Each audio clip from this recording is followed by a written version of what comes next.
এরপরে আসেন আল ইদাফাতু ইলা হাউলাই, উপরের 5 প্রকারের কোন একটির দিকে সম্বন্ধকরণ। ঠিক আছে, এই যে আমরা যেখানে আলামতের 6 মারেফার 6 নম্বর আলামতটা পড়ছি, এর মাধ্যমে বোঝানো হচ্ছে যে আল ইদাফাতু ইলা হাউলাই, উপরে যে আমরা 5টা প্রকার পড়লাম, এই 5টা প্রকারের দিকে যদি যে এজাফত হবে, যে মুদাফ হবে, তাকেই সেটাই মারেফা হয়ে যাবে। যেমন মনে করেন আমরা প্রথমে 1 নম্বরে কি পড়ছি, আলাম বারাত তো না, মুজমার। বারাত পড়ছি 1 নম্বর, 2 নম্বরে আলম পড়ছি। তাহলে দেখেন তো, এই যে আলম, আহমদ একটা আলম। এই যে আলম যে নামটা, কলামু একটি কলম, যে কোনো একটি কলম হতে পারে, কিন্তু আমি যখন বললাম কলামু আহমদ, মানে আহমাদের কলম। আহমদ তো আগে থেকেই না মারেফা, জন্মগত ভাবে মারেফা একটা নাম, কিন্তু কলামু শব্দটা নাকেরা ছিল, এজাফত হওয়ার কারণে এই কলমটা কি হয়ে গেছে, মারিফা হয়ে গেছে। মারেফা হয়ে গেছে। মারে আপনাকে যদি আমি শুধু জিজ্ঞেস করি যে কলমটা কি, তখন আপনাকে বলতে হবে নাকেরা। যখন বলবো যে কলামু আহমদ, এই বাক্যে কলমটা কি, তখন উত্তর কি হবে, মারিফা। মারিফা। ঠিক আছে, কালামুহু দমিরের দিকে ইজাফত হয়েছে, দেখলেন। আচ্ছা, মারেফা এর আলামত 60টি। এটা কিন্তু গুরুত্বপূর্ণ, হ্যাঁ। মারেফা এর আলামত কয়টি? 60টি। এখান থেকে এমসিকিউ আসতে পারে, ব্রড কোয়েশ্চেন হতে পারে, যে কোনো ধরনের কোয়েশ্চেন এখান থেকে হতে পারে। মুদমারাত বা সর্বনাম, নামের পরিবর্তে যা ব্যবহার হয় তাই সর্বনাম। আল কোরআনে রয়েছে হুয়াল্লাহুল্লাযী লা ইলাহা ইল্লা হুয়া। এখানে দমির কোনটা বলতে পারবেন? হুয়া। হুয়া হচ্ছে দমির। হুয়া মানে সে, নামের পরিবর্তে। কার পরিবর্তে ব্যবহার হয়েছে হুয়াটা এখানে? আল্লাহর পরিবর্তে। আল্লাহর পরিবর্তে, তাহলে এটা মুদমার দমির।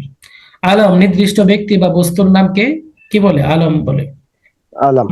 যেমন আহমদ বাংলাদেশ, এগুলো হচ্ছে নির্দিষ্ট ব্যক্তির নাম। ইয়া মুসা ইন্নী আনাল্লাহ, এখানে কয়টা আলম আছে বলেন তো? আলাম হচ্ছে মুসা, আল্লাহ।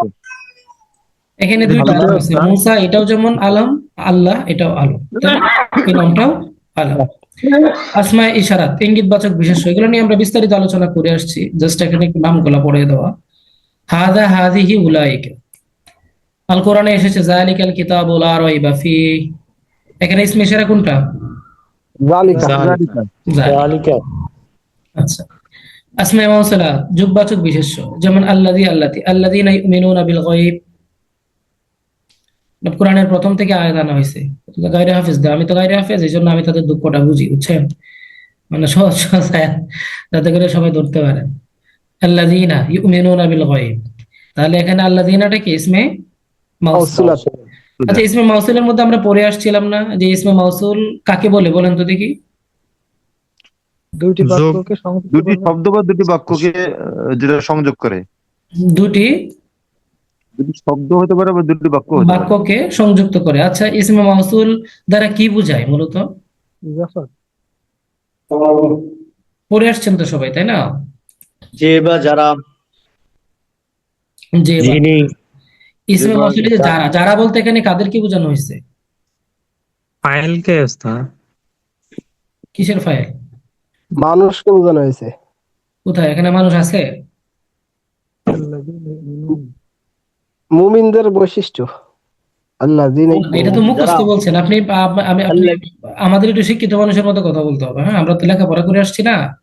আমাকে এই যে আল্লাযীনা বলতে এখানে যারা, এই যারা বলতে কাদেরকে বোঝানো হচ্ছে? মুমিনদেরকে, जरा मुब्तदा, মুমিনদেরকে বোঝানো হচ্ছে। এসএম কে বোঝানো হচ্ছে ওস্তাদ, এসএম। কোন ইসিমকে বোঝানো হচ্ছে? ইউমিনুনা হুমের হুমকে। জি জি, ধন্যবাদ। এটা কি বলছেন? ইউমিনুনা হুমকে? জি স্যার, আমি জালাল। জালাল হোসেন চৌধুরী, মাশাআল্লাহ, অনেক ধন্যবাদ ভাই। এই যে এই কথাটা আমাকে বলতে হবে, এটা শিক্ষিত মানুষের মতো আলাপ করা আর কি। এই যে আল্লাযীনা ইসমে মাউসুল দ্বারা এমন একজন লোককে, এমন কাউকে বোঝানো হয় যেটা তার পরবর্তী সিলা, মানে আল্লাযীনার পরের যে শব্দটা থাকে এটাকে বলে কি? সিলা। এই সিলার মধ্যে ওই দমিরটা বিদ্যমান থাকবে। ঠিক আছে, ওই সিলার দমিরটা আল্লাযীনার দিকে ফিরবে, আল্লাযীনা দ্বারা তাকে বোঝানো হবে। তো এখানে আল্লাযীনা ইসমে মাউসুল, ইউমিনুনা এর মধ্যে যে দমির আছে হুম, এই হুম দ্বারা, এই হুমকে বোঝানো হয়েছে আল্লাযীনা দ্বারা। এটাই ইসমে মাউসুল, এটা আমরা পড়ে আসছি না? আচ্ছা, এইভাবে প্র্যাকটিস করে করে পড়তে হবে। আপনি যখন কোরআনের আয়াত এভাবে প্র্যাকটিস করে করে পড়বেন, তখনই আপনি ইয়া করতে পারবেন, মানে নাহু বুঝবেন মূলত। তা না হলে মুখস্থ করবেন কিন্তু বুঝে আসবেন না। আল মুআররাফ বিল লাম, এটা কি বলেন তো? আলিফ শব্দ শুরুতে আলিফ লাম হওয়া। আলিফ লামের মাধ্যমে। হ্যাঁ, আলিফ লামের মাধ্যমে বিশেষ্যীকরণ, অর্থাৎ কোনো একটা শব্দ নাকেরা হতে পারে, কিন্তু যখন এটা শুরুতে আলিফ লাম আসবে তখন সেটা মারেফা হয়ে যাবে।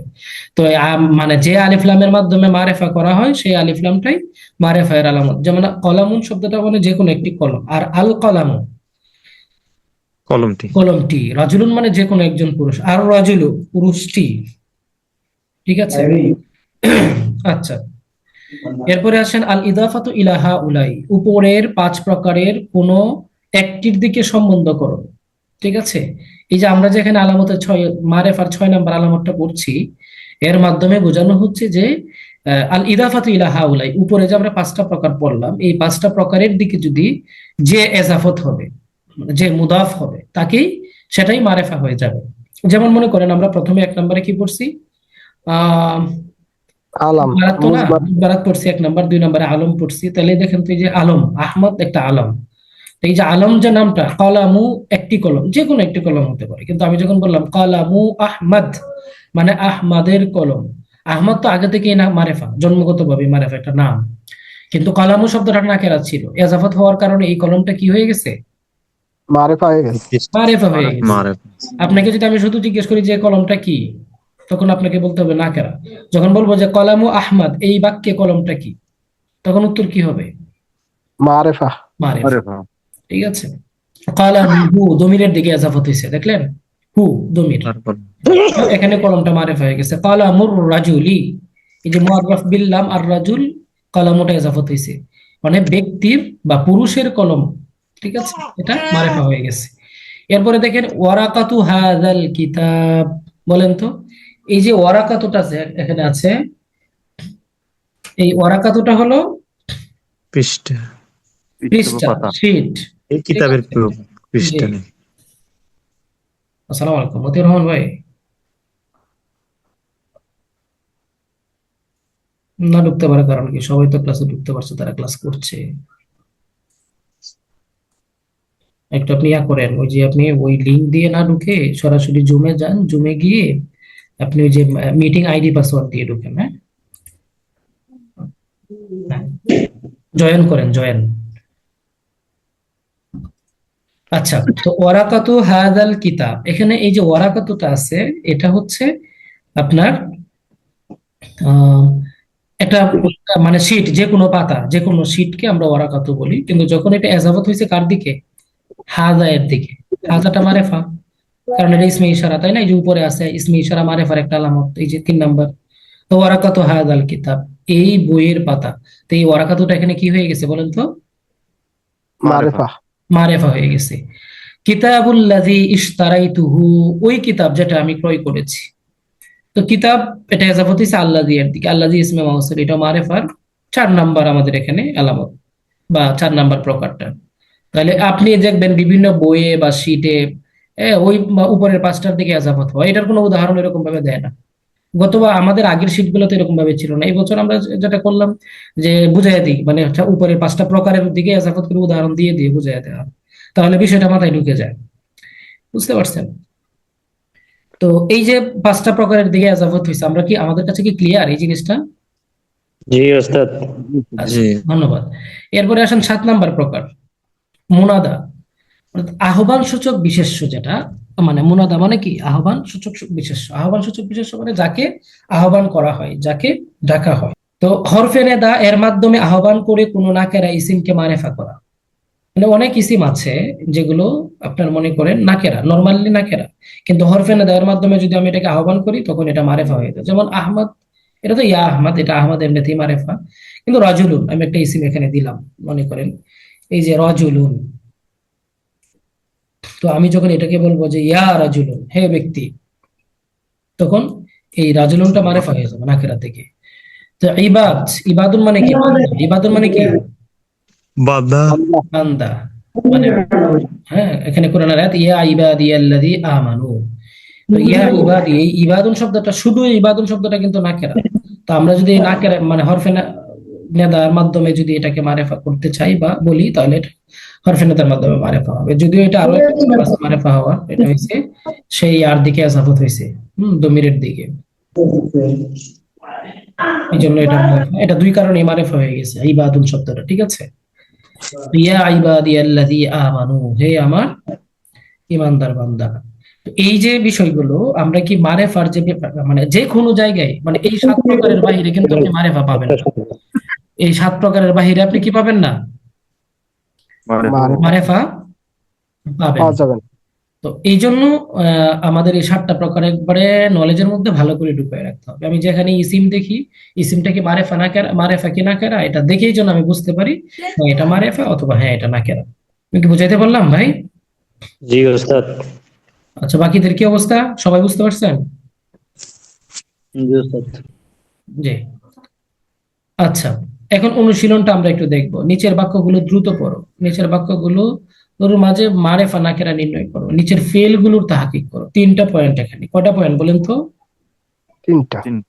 এই মানে যে অনুশীলনটার কথা আমরা বলছি, আপনি যদি হুবহু এভাবে অনুশীলনী করেন তাহলে আপনার আলাদাভাবে প্র্যাকটিস ক্লাসের খুব বেশি একটা প্রয়োজন পড়বে না।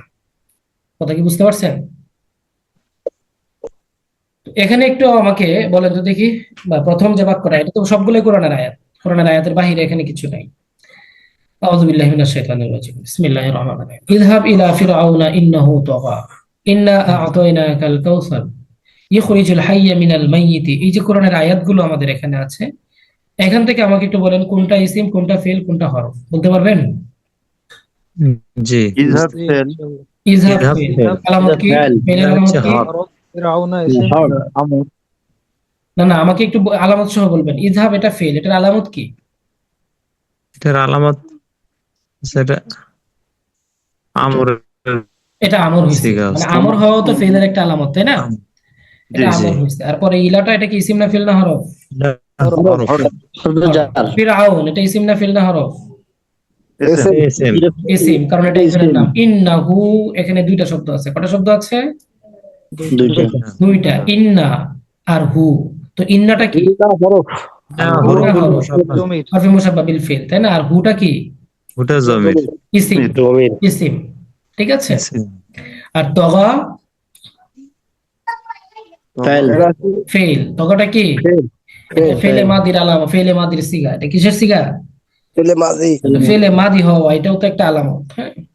আচ্ছা, এরপরে ফাদাখালাল মাদিনাতা আলা হিনা গাফলা। এখানে এই যে ফাদাখালা, এখানে দাখালা কি ইসিম না ফেল না হরফ? ফেল। ফেল। ফেল। আল মাদিনাতা মাদিনাতে এসএম। ইসিম, আলামত কি? আলামত আলিফ লাম আলিফ লাম। আলা ইসিম না ফেল না হরফ? হরফ। হরফ। হিনা, হিনি, হিনি হচ্ছে ফেল। হরফে হরফে যার কারণে এসএম হবে ওস্তাদ। হিনি, এটা ইসিম না ফেল না হরফ? হিনি আমরা মনে করি এটা ওই হরফ, কিন্তু এটা হরফ না, এটা কি? এসএম। এটা হচ্ছে এটা ইসম মাজরুর, জরফ। এটা কি মাজরুর ইসমে ইসম। জরফ। যখন গফলা, গফলা কেন? কারণ এর আগে হরফে জার আসছে। হরফের আগে তো আর হরফ আসে না, হরফের আগে ইসিম, হরফে জার আসে সবসময় ইসিমের আগে। তাহলে এই যে জি, দেখেন, কি মাজরুর যেন হবে। বলছেন যে এটার আগে হরফ আসছে? একজন বললেন তো, কে বললেন যে এটার আগে হরফ জি আসছে? স্যার, মাজরুর। হরফে জারের পর মাজরুর আসে। হ্যাঁ, হরফে জারের পরে কি আসে? মাজি। মাজরুর। এই জন্য আমরা বুঝতে পারছি যে এটা ইসিম। আর এছাড়াও আমরা অর্থের দিকে যদি নাও জানি, অর্থ তো আমাদের এখানে জানার দরকার পড়ছে না, কারণ আলা হরফে জার আসছে, তার মানে তারপরে ইসিম, ব্যাস। জি। গফলাতিন, এটাও কি এসএম। ইসিম? এটা ইসিমের আলামত কি বলতে পারবেন? গোলতা তানবিন। আছে ওস্তাদ। গোলতা। কয়টা ইসিমের আলামত আছে এখানে, কে বলতে পারবেন? তানবিন। দুটো আছে ওস্তাদ। গুলতা আছে, তানবিন আছে, আর কি আছে? আরো আছে, বলতে পারবেন কেউ? এক্সাক্ট আপনার ব্রেনটাকে একটু ইয়া করেন, মানে ওয়ার্ক করান, কাজ করান। অর্থের দিক থেকে হয়। অর্থ না, অর্থ বাদ দেন, অর্থ নিয়ে তো আমাদের কোনো কথাই নাই এখানে। তাহলে মাজরুরের পরে মুদাফ ইলাই হয়েছে ভাই, মুদাফ ইলাই হওয়া কিসের আলামত? ইসিমের আলামত না। হেইনি মুদাফ, গফলাতিন মুদাফ ইলাই, ঠিক আছে। জি। তো এই যে এতগুলা ইসিমের আলামত আমরা এখানে পাচ্ছি, হ্যাঁ। এরপরে দেখেন ইন্না আ'তাইনা কাল কাউসার। আর আমি বলবো না, এবার আপনারা বলেন। ইন্না এটা হচ্ছে হরফুল মুশাব্বাহ। ইন্না এসএম। হরফে মুশাব্বাহ বিল ফেল। ইন্না, এটা কি ইসিম না ফেল না হরফ? এসএম। ইসম। সবাই একমত? হরফুল মুসাব্বাহ এটা তো হরফ হরফ হবে তো। ইন্না মানে কি? নিশ্চয়। নিশ্চয়। নিশ্চয়। ইন না হলো আমি দুইটা ইসিম। ইন্না আ'তাইনাকাল কাউসার, ইন্না হরফে মুশাব্বাহ বিল ফেল যেটা, এটা হচ্ছে এটা, কিন্তু এখানে কি আসছে? না না দুইটা ইয়ে না দুইটা না আসছে, এটা নিশ্চয় আমি অর্থ আসে। নিশ্চয় আমরা, নিশ্চয় আমরা আমরা। তাহলে ইন্না হরফে মুশাব্বাহ বিল ফেল, আবার এখানে না দমির, দুইটা মিলে এটা ইন্না হইছে, বুঝছেন? জি ইন্না হরফে মুশাব্বাহ বিল ফেল পাশাপাশি পরে না দমির, এই দুইটা মিলে এখানে এই যে ইন্না, এটা তো একটা আছে হরফে মুশাব্বাহ বিল ফেল, পরে জামা মুতাকাল্লিমের যে দমির আছে না, এই দমিরটা এখানে অ্যাড হইছে। কি হইছে? দমিরটা এখানে অ্যাড হইছে। তো ইন্না প্রথমটা হইছে হরফে মুশাব্বাহ বিল ফেল, আর পরে নাটা হইছে ইসিম। কথা বুঝতে পারছেন? জি এভাবে একটু আইডেন্টিফাই করেই পড়তে হবে। এরপরে এই যে দমিরটা, না দমিরটা, আমরা দমির 5 প্রকার আমরা পড়ছি না? জমিরে সবাই কথা বলেন, সবাই কথা বলেন। আমি তো সবাইকে পড়াইছি, আমি তো 2-1 জনকে পড়াই নাই, বাকিরা কথা জি বলেন। ওস্তাদ। দমির 5 প্রকার আমরা পড়ছি না? জি ওস্তাদ। এখন এটা বলেন, এটা কোন প্রকার দমিরের মধ্যে পড়ছে একটু বলেন। জমিরে মারফুয়ে মুত্তাসিল, মারফু মুত্তাসিল, মানসুবে মুত্তাসিল হবে জবর যুক্ত যেহেতু। হাফিজুর রহমান ভাই, ধন্যবাদ। আসসালামু আলাইকুম। শীঘ্রই প্রকাশ হতে যাচ্ছে এনটিআরসি এর 19তম নিবন্ধনের সিলেবাস ও সার্কুলার। ইতোমধ্যে এ সংক্রান্ত প্রায় সকল কর্মশালা শেষ করেছে NTRC A. Journey to Arabic এর তত্ত্বাবধানে শুরু হতে যাচ্ছে আরবি প্রভাষক, সহকারী মৌলবি ও জুনিয়র মৌলবি এর সাবজেক্টিভ প্রস্তুতি কোর্স। কোর্সটিতে যা যা থাকছে: জুম অ্যাপের মাধ্যমে ক্লাস ও ক্লাসের video record, PDF lecture sheet. পরীক্ষা প্রস্তুতি সহজতর করার লক্ষ্যে আমাদের শিটগুলো এবার বিশেষভাবে সাজানো হচ্ছে। বিষয়ভিত্তিক পরীক্ষা থাকছে, স্পেশাল সাজেশন থাকছে, সার্বক্ষণিক হোয়াটসঅ্যাপ গ্রুপের মাধ্যমে সাপোর্ট থাকছে। এনটিআরসি এর পূর্ণাঙ্গ সিলেবাসের আলোকে মডেল টেস্ট থাকছে। কোর্সের ফ্রি ক্লাসটি আগামী 10 জানুয়ারি 2024 রোজ শনিবার সময় রাত 9টায় আমাদের Facebook page journey to Arabic এ লাইভের মাধ্যমে হবে ইনশাআল্লাহ। সম্পূর্ণ কোর্সটি জুম মিটিং এর মাধ্যমে হওয়ায় অফলাইনের মতো সকল সুবিধা পাবেন। নিবন্ধন সংক্রান্ত সকল আপডেট দ্রুত পেতে ও ফ্রি ক্লাসে যুক্ত হতে আমাদের পোস্ট ও কমেন্টে থাকা হোয়াটসঅ্যাপ গ্রুপের লিংকে ক্লিক করে গ্রুপে যুক্ত থাকুন। কোর্স পরিচালনায় রয়েছে আমি ফরিদ আহমদ আকন্দ, পরিচালক, জার্নি টু অ্যারাবিক। ধন্যবাদ।